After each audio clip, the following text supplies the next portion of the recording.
Today on the Playbook Podcast, Donald Trump is back in Washington after Charlie Kirk's extraordinary memorial event in Arizona yesterday. We'll be talking about that. We're hearing from Maha Day in the White House. There'll be an announcement on autism later. And tonight, the president goes to the United Nations General Assembly in New York City, where he'll be making a speech tomorrow. Hello, I'm Jack Blanchard.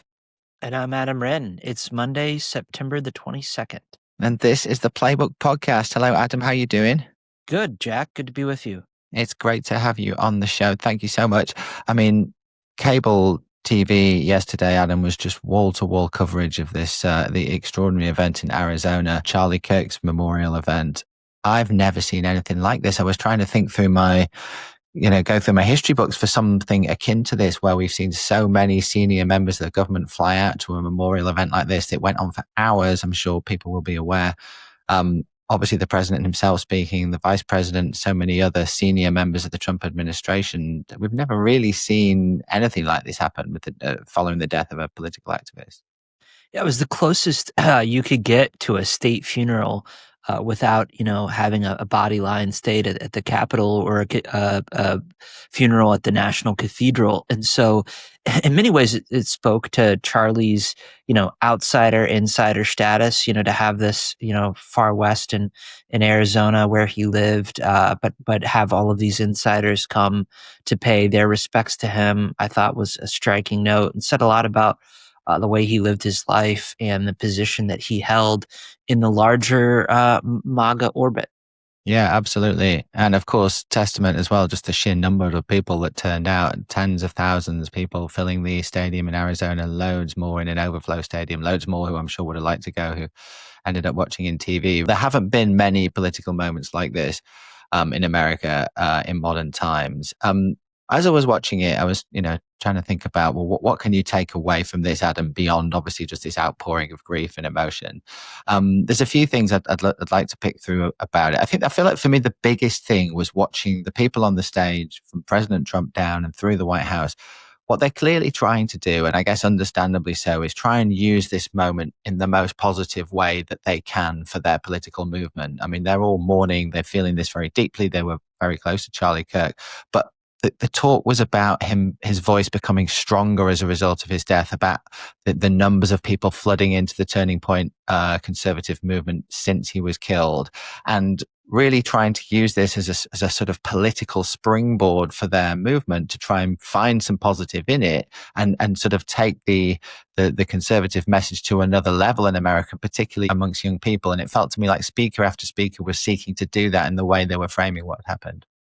Yeah, and I think we can just use the name of Charlie's organization here as evidence of what he was trying to accomplish and what the people around him are trying to accomplish in response to this, which is to make it a literal and metaphorical turning point in sort of the larger cultural battle. The things that stuck out to me was, following sort of a lot of conservative Christians, MAGA set on X, a lot of them used the word, and it was even used from the stage, I believe tonight, it was even used from the stage last night, was the word revival, which has religious connotations, dating back to kind of the Great Awakening and evangelical politics, and they're trying to make this a moment where both fiscal and social conservatism fused, and they're trying to really take back not just a power at the ballot box, but power in the culture, and the battle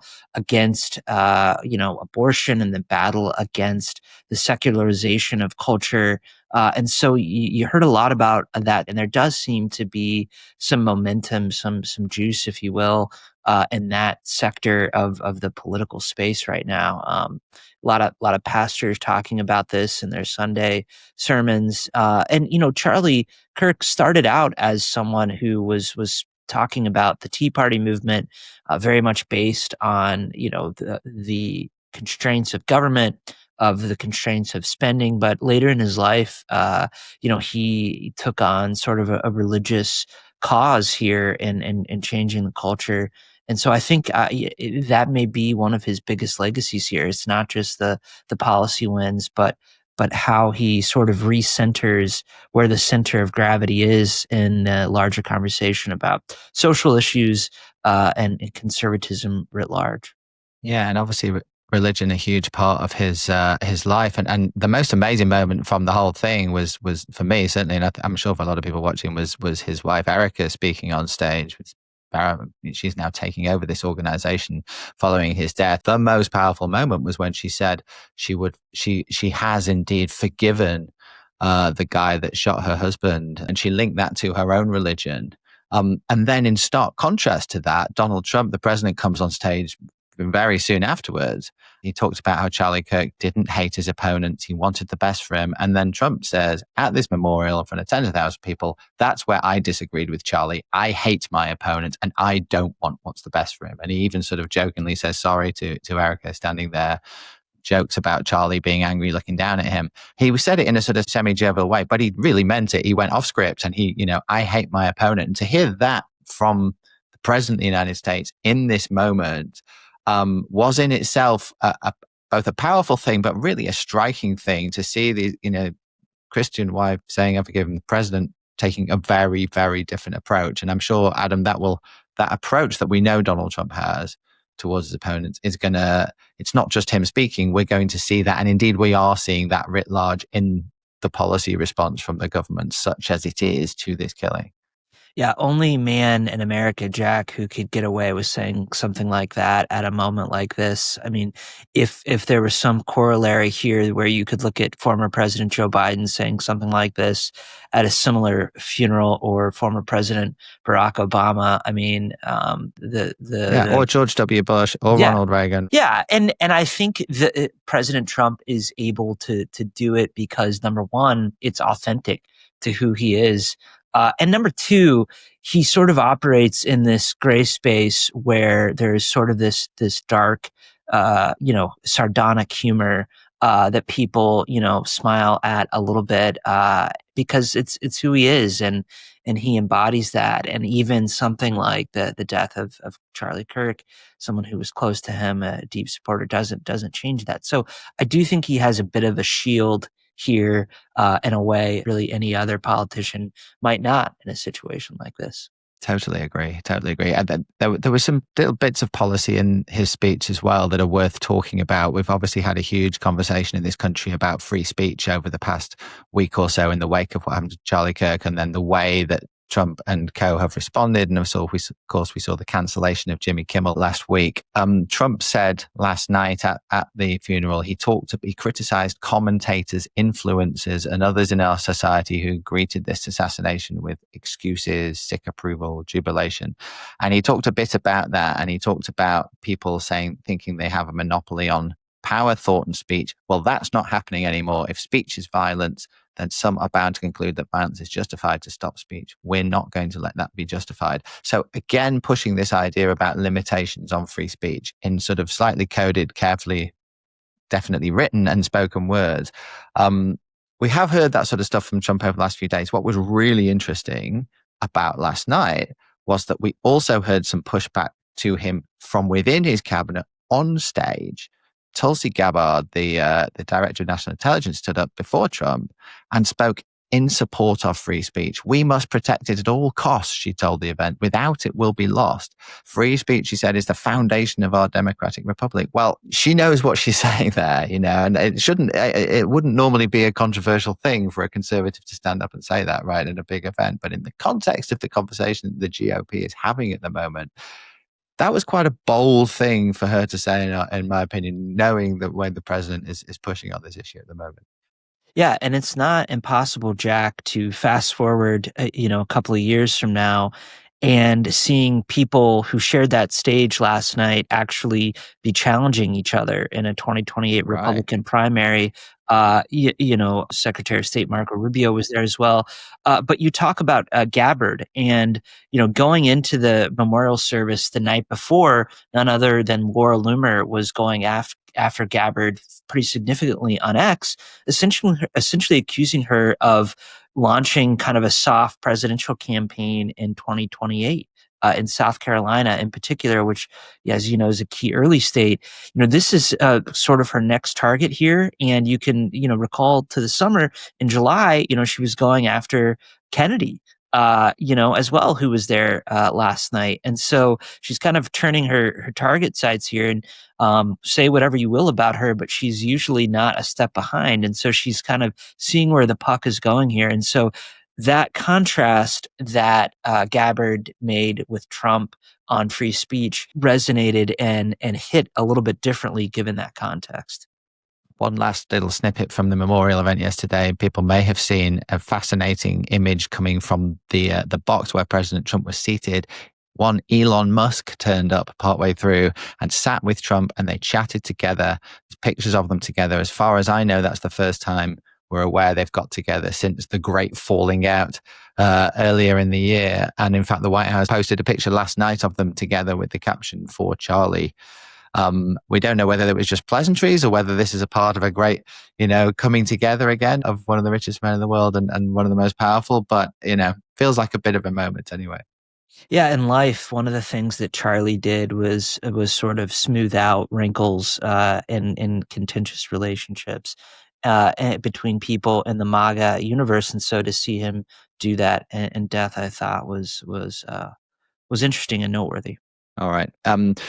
In the Oval Office this afternoon, we've got a big moment coming, something that's been telegraphed, talked about quite a lot by Trump and Robert F. Kennedy Jr., the Health and Human Services Secretary, over the last few weeks. They have been working on a report in HHS on the causes of autism, which is a big thing and has been a long-standing thing within the MAHA movement, the Make America Healthy Again movement.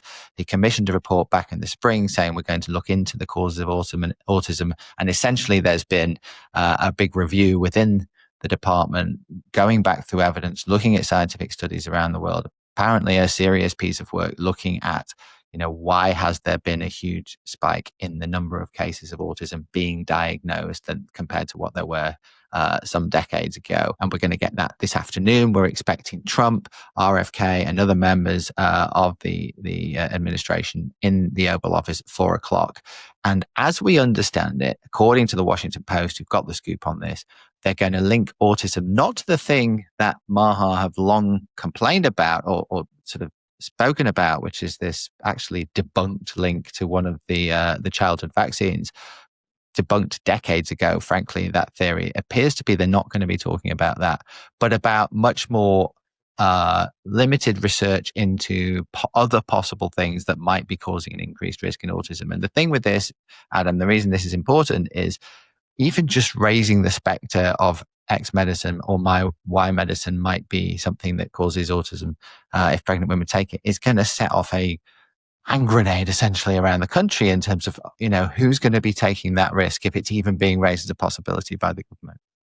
Yeah, what's interesting is there's been a lot of talk and reporting from our own shop as well that President Donald Trump is sort of looking at the polling on vaccinations and the support among suburban women that is going to decide the midterms. And he's kind of pulling back just a little bit, but this still allows him to kind of stroke the base, the MAHA base on autism in general. And so certainly interesting, and the ramifications of it could be significant and long lasting. And we don't fully know the sweep of it, but certainly something that is going to have a lot of people up in arms.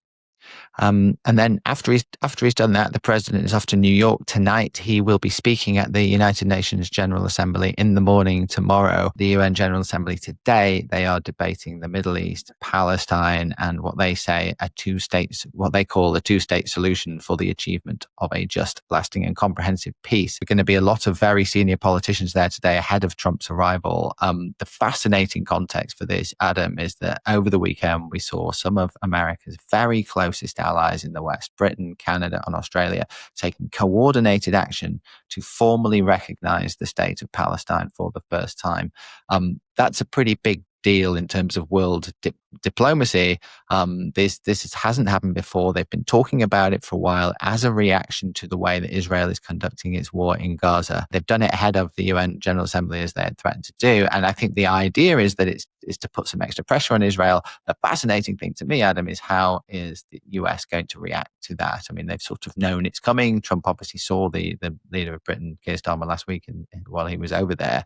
So it's not a surprise, but nevertheless, it feels like a significant moment. And especially at a time when Donald Trump and Benjamin Netanyahu, the leader of Israel, have not exactly been getting on brilliantly. We had the whole issue with the bombing in Qatar not very long ago.